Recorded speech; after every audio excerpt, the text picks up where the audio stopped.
Sorry, there's 500 fire trucks going by my house. They're coming see for what's your going takes. on. Yeah. Welcome to Highly Questionable. I'm Katie Nolan. That's Izzy Gutierrez. Pablo Torre has the fire marshal on their way to his house. Takes are too hot. Tom Brady, he's a fraud. Who do you expect more from tonight? Dak Prescott or Katie's beloved Tom Brady? Okay, I mean, it's honestly a couple more days of this and then it's done, I guess. Look, it's football. It's officially here. It feels like we've been talking about it. It feels like we've had 6 basketball seasons before it's been finally football season. But tonight it is football season. And boy, do we have a Thursday night matchup for you, the Dallas Cowboys against the defending champion Tampa Bay Buccaneers. Now, this is an interesting matchup, but I will say it became a little bit less interesting once Zach Martin, Dallas's top offensive lineman, was announced that he would be out due to COVID protocols because apparently he has caught COVID and is symptomatic, though he's vaccinated. So that is something that they just are going to have to be without Zach Martin. And the reason this is a problem isn't just because he's very, very good, but it's because you remember that behind that offensive line, you have Dak Prescott, who has not played in something like 333 days or something like that. He had the ankle injury that put him out last season. Then we had that shoulder scare of an injury during the preseason. You've also got Zeke, who had a not great season last season for him. He had under 1,000 yards. It was his worst season number-wise with the Cowboys. And it's just feels like it could be a problem. Now, that being said, the Cowboys have a great team on the offensive side of the ball, at least. Their defense is a little bit more suspect, which I guess we'll see. And look, Tom Brady is 44, even though, I mean, he's got an old body. A very new face, but a very old body. So it's entirely possible that maybe this won't be as much of a lopsided, unmatched game as the line of 8.5 currently suggests. But I guess either way, guys, it's football. So you're not going to catch me complaining. Yeah, look, I wish that I had the confidence, the delusional confidence of our friend Dominique Foxworth, who published an article today declaring that Dak Prescott is better than Tom Brady before a game in which Dak Prescott is absolutely going to lose to Tom Brady. Like, it's a level of cojones to have like that window of like 6 hours before your article begins to look immediately very old. I appreciate that. But the reason that Dak Prescott is somebody who will not be living up to expectations is not even so much due to the fact that, as Katie pointed out, he hasn't thrown a pass in a game in like a year, like an actual year. He didn't even play in the preseason. The closest I think he got was a competitive throwing drill, which feels like a lot of adjectives and a noun that is all designed to make you realize, wait a minute, maybe that's a game, but it wasn't a game. It actually was not a game.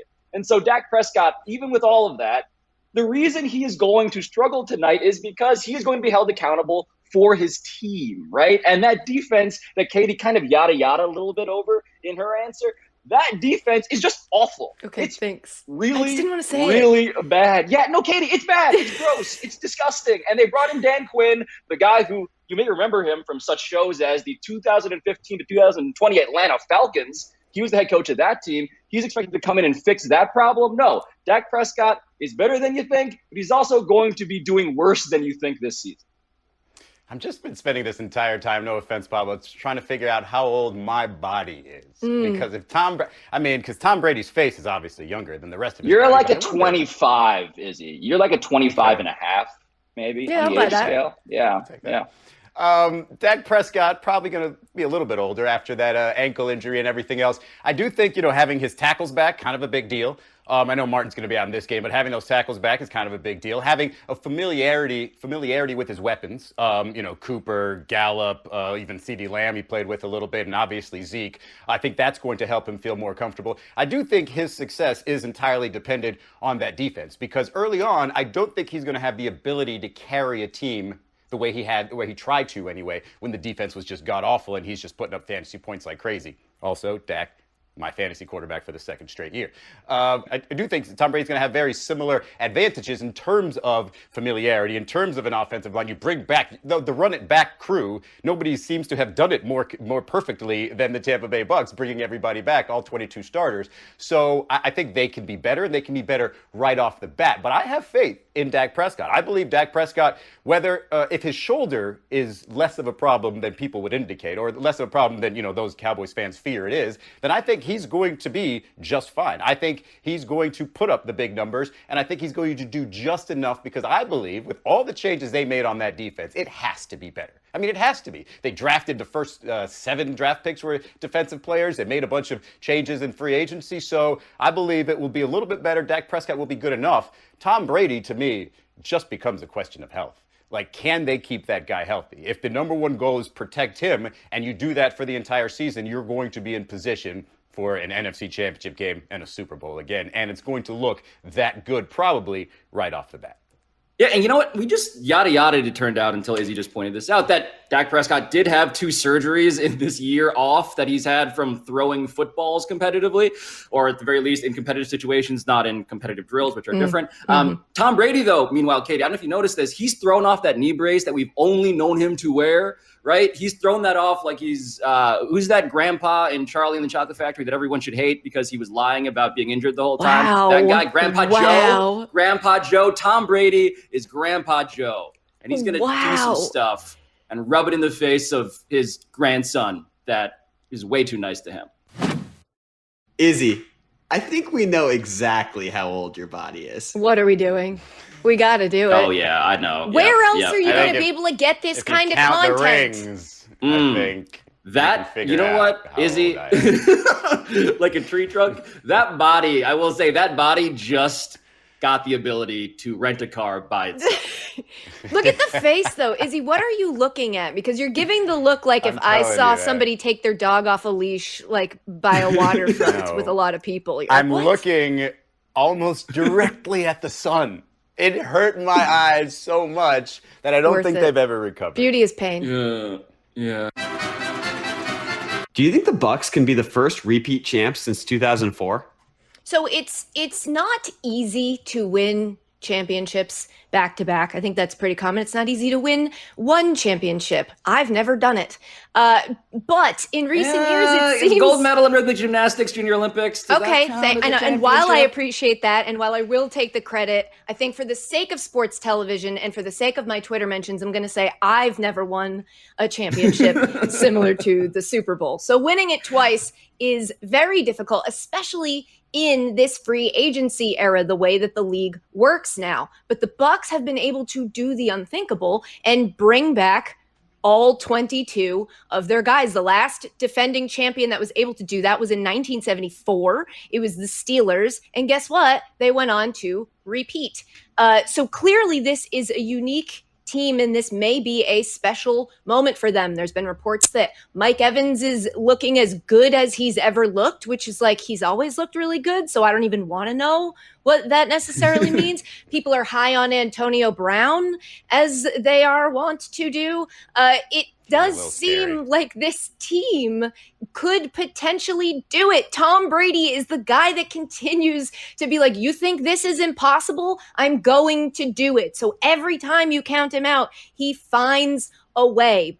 But I think we do need to remember that the Bucks last year didn't win their division. This wasn't a team necessarily that the entire season we were like, oh my God, they are absolutely unstoppable. Now, I don't even know if that means anything for this season, because now you've got Tom Brady in a non-abbreviated offseason where he was actually able to spend time with his receivers. It's the same guys. They're building rapport. They could come out and be even better. So maybe last season means absolutely nothing. But I will tell you that because they didn't win their division means that their schedule is easier than it is for most returning champions. And therefore, that could end up actually being an advantage. I think they've got to cross their fingers on injuries. I don't want to say any more words about that because I don't want to put it out into the universe, but it would be very difficult to maintain all the guys without injuries that they did last season. That being said, sure, I bet he could do it, and I bet he'll do it just to add to my year. Tom Brady's just going to keep going forever and ever and ever and ever without me. Okay. Just a lot of stuff that Katie put into the universe. Let Katie there. breathe for a second. Let's just take this exact team and take away the Super Bowl, like just pretend that never happened, and we're starting it last year, this exact same team, okay? What are we thinking about this team? It's a pretty good team, but there's some question marks, among the question marks being, hello, Antonio Brown is your number 3 receiver, which sounds like a good thing, but it could fall apart at any given moment. You never know, okay? So I don't, and if Aaron Rodgers makes 1 or 2 different decisions, we're looking at this team saying, hey, they might need a couple of things to be able to overcome and win a Super Bowl. And now, because it's the last thing we saw, it's, hey, 17-0, definitely going to repeat, go Tom Brady, go. This team was also the healthiest team for, I think, most of last season. And I do believe that there's a reason, like Katie said, that you can't go back-to-back, or you haven't gone back-to-back in that long. It's been the longest stretch ever in the NFL that a team hasn't gotten back-to-back, though. So it used to be something that could happen a little bit more often. I just don't see this being that team. You get the extra game there. You've got extra possibility for injury. You've got the 44-year-old quarterback, which, if he gets hurt, not one of us is going to be surprised. It's just a matter of, hey, we haven't really seen it happen but once, so we don't expect it to happen again. I believe, the hunger factor might be an issue there. You never really know what happens with a lot of these veterans. So to predict them to repeat when everything had to go perfect last year, I think would be probably irresponsible. But, hey, last thing we saw, bring everybody back. What else are you going to say? Yeah, look, I'm always process over results guy. I'm always trying to be the person who thinks, okay, let's actually look at how we got to the result and evaluate whether that is repeatable or logical or on purpose. And I think the idea that we've now recast the Bucs as this dynasty to be because Tom Brady won and was really old is absolutely a mistake we are making. They were not favored in 3 of their 4 playoff games. All of that is so. I just love the idea of trying to do that with Tom Brady after he just won a Super Bowl. Because all we're doing, guys, all of the stuff that Katie just put out into the universe, all it's doing is providing yet another log on the fire that lurks inside of the soul of a man that I continue to be baffled by in every way. This, God bless, highly questionable. We're going to go out giving Tom Brady more ammunition. We died as we lived. God bless America.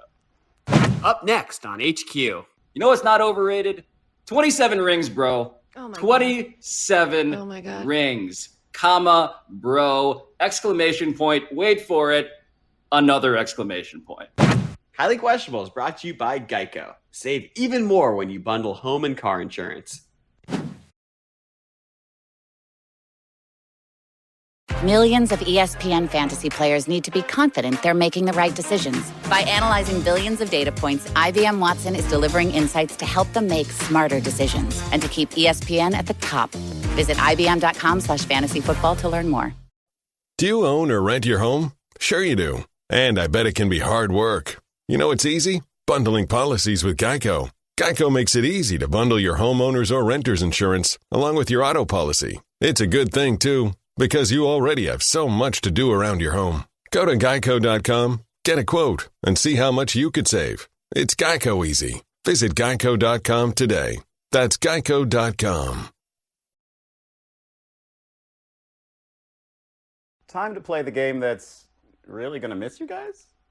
Do you question? Oh, you give us topics and events and we question them. I don't think you meant it, but I do. I'm going to miss you. Do you question if Derek Jeter should have been salty yesterday? Okay, so Derek Jeter was inducted into the Hall of Fame, something I'm sure he's very happy about. But during his speech, he did take issue with one tiny, minor detail. Thank you to James Forbes Clark, Jeff Idelson, John Whitney, and the entire Hall of Fame staff for, amongst other things, your ability to maneuver and adjust. Thank you to the baseball writers, all but one of you, who voted for me. So I think, if I'm to give this the most generous reading, he's obviously joking. He got a laugh, so it served its intended purpose. That being said, to take him too seriously, as I'm supposed to do on this show, really, One dude has been unanimously voted into the Hall of Fame. And you're going to take time during your Hall of Fame acceptance speech to be mad at the one person who didn't vote. Baseball writers are contrarian by nature. They're just, you know exactly what's happening. You should understand this world by now and know that, like, don't give who cares? You got 99%. Yeah, but that 99.7. That one guy, Katie, who did it was his teammate. His teammate who was a specialist, all right? So you know Derek Jeter's like, all right, if they're breaking the seal for Mariano Rivera, come on. Come on. There are only two people who are unanimously approved of by the Baseball Writers Association of America.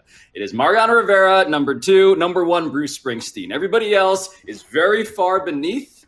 The thing about Derek Jeter, though, is that, look, I understand why everybody wants to rain on the parade of a guy who was a quote-unquote light-hitting shortstop, who quote-unquote did not have range, who quote-unquote was bad defensively, who was quote-unquote overrated. But you know what? You know what's not overrated? 27 rings, bro. Oh my 27 God. Oh my God. rings, comma, bro, exclamation point, wait for it, another exclamation point. What was it like watching all of them? How many of those did you watch in person as an alive human being? Oh, I lost count. It was so many. It must have been the vast majority, and not at all something that stopped around the year 2000. Do you question if Nick Saban was actually mad at his team or just pretending? Okay, so Nick Saban's team just beat the U, who is not back, 44-13. But that is, even though that happened, they had a bad practice. And you can't let that go without telling everybody, as Nick Saban did. All right, so now we basically played one half of one game. All right, we went ahead 27-0 in the game. And then it was basically 17-16 after that with 2 stops inside the 5-yard line. And, so we didn't maintain our intensity in the game. So we were affected by the scoreboard. So we haven't proven that we can play for 60 minutes. Then we come out on Monday and really not ready to practice. I guess because of respect we have for the opponent. I don't really know all that. Or maybe it's what they read on social media or in the media or whatever after one half of a game this season. And, then it was hot yesterday. So, so we got every external factor in the world that is affecting our ability to maintain intensity and play the way we need to play and practice the way we need to practice to improve. Okay. Sure. Nick Saban's very mad. 2 things. Number 1, nice fresh cut. Saban's got a fresh cut. Looks like he might be doing something different with his hair, and I do think it looks nice. And then second thing, why is the water tiny but the soda normal size? Don't you think you should go with a tiny soda and a large water? It doesn't make a lot of sense to me that we encourage. I mean, honestly, in this economy. My favorite thing about this is that I had to go and look up, because first off, Nick Saban is not even he's half-heartedly being fake mad, right? I've seen better fake mad from Nick Saban before, and I had to go and figure out, okay, well, who is Alabama playing this week? And I learned that they're playing Mercer, and then I looked, and it turned out that Mercer is in fact Division I, but it's Division I AA or the FCS. So I was like, okay, so they're basically Division II. All of it just to say that Nick Saban, do better, man. If I can be fake mad at you not being fake mad enough, just do better, man. But this is my favorite part about this. Nick Saban's thinking, all right, I need something new. What do I got here? I'm going to pull this card out. Boom! Global warming. Yep. It was hot outside yesterday. We couldn't practice, and you guys are taking this thing for granted. Our days are numbered on this earth. We should be playing hard. End of there press are conference. Icebergs melting faster Have than you our guys college heard football about this playoff pandemic? chances. How are we expected to proceed? The ESPN College Football Podcast is now 5 days a week. Hosts Kirk Herbstreit, David Pollack, Kevin Negandhi are back, joined this year by Matt Barry, Paul Feinbaum, Booger McFarland, Joey Galloway, and me, Reese Davis. From weekend reaction on Monday mornings to ranking reviews on Tuesday nights to game previews late in the week, the ESPN College Football Podcast has it covered Sunday through Thursday by the voices and perspectives you'll want to hear from. Listen wherever you get your podcasts. From 30 for 30 Podcast and The Undefeated, the life and legacy of South LA rapper Nipsey Hussle. I'm Justin Tinsley, senior reporter for The Undefeated. In this 4-episode series, I explore the shared experiences of life as a black man in America with Nipsey's brotherhood of NBA players. Life is a marathon. You got to keep it going. Hustle and motivate. If that ain't like the ethos of being an elite athlete, I don't know what is. This is The King of Crenshaw. Listen now on Amazon Music or wherever you get your podcasts.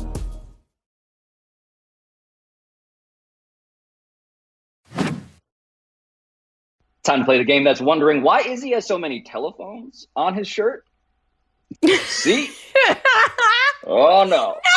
Yes, just. Oh, you tell us what's Fred on Hoiberg, television guys. tonight. It's Fred Hoiberg. And we tell you if we're intrigued or not. Shout out Poppy forever. Tonight on ESPN, the U.S. Open women's semifinals. Okay, very exciting. Tennis, a sport for people smarter than me, but I do give it a shot and I do try. We have a possibility that there could be two very young women making it to the finals. Obviously, you could see Leylah Fernandez, who beat Osaka. I'm still going to say no, and I'm really, really sorry. It's just that, like, I'm going to watch football, and because I'm sorry. I was asked a question, and I'm being honest. Pablo, are you intrigued? I am intrigued. Katie, I'll be watching ESPN on my first screen. Da-na-da, da-na-da. Nice. Copyright Katie Nolan. That's her bit. I'm going to watch that on my first screen, watch football on my second screen, because Leylah Fernandez, guys, you guys should know this. She is half Filipino. Oh. So my whole family group chat is going to be exploding tonight, and it'll be very, very surreal if Emma R., whose last name I'm still learning, who is 18 years old. Raducanu, half Romanian, half Chinese, ends up making that final, thus creating one entire Asian person between them. I really will be conflicted. But shout out to Leylah Fernandez, who is honestly a queen. Izzy, are you intrigued for any other reasons?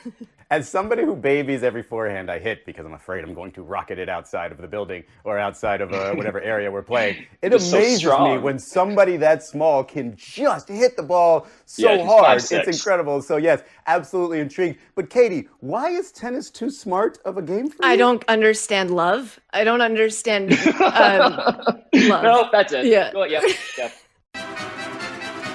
All right, that's it for Highly Questionable. If you want more of it, well, too bad. Pablo Torre has a podcast called ESPN Daily. Izzy is in his bedroom if you need him. I'm busy, so maybe I can hit you back up next week. Are we signing yearbooks, or we're just gonna awkwardly recede into the distance and then reappear on the internet at some point? Okay. What are you guys talking about? Oh, Izzy, this. Do you own or rent your home? Sure you do. Fortunately, Geico makes it easy to bundle your home and car insurance. It's a good thing, too, because having a home is hard work. Go to geico.com, get a quote, and see how much you could save. Geico.com. Easy.